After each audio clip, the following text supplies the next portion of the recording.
చలి కావడానికి. కాదు, భోగి కాబట్టి భోగి మంట కావుతున్నాం అంతే. ఒరే దవల్లారా, ఆగండ్రా.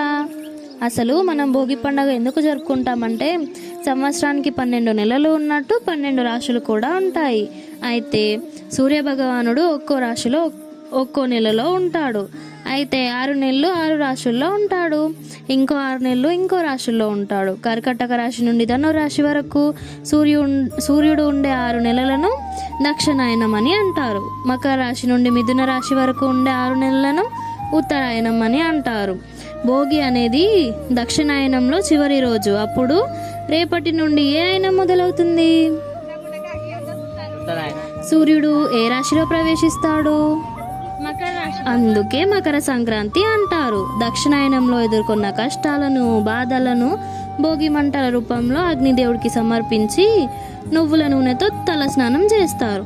పాత వస్తువులన్నింటినీ భోగి మంటలో వేసి నూతన సంవత్సరాన్ని ఆనందంగా ప్రారంభిస్తారు. చిన్న పిల్లలకి భోగి పళ్ళు పోసి సూర్యదేవుని అనుగ్రహం కలగాలని ప్రార్థిస్తాడు. ఇందుకోసం మనం భోగి పండగని జరుపుకుంటాము.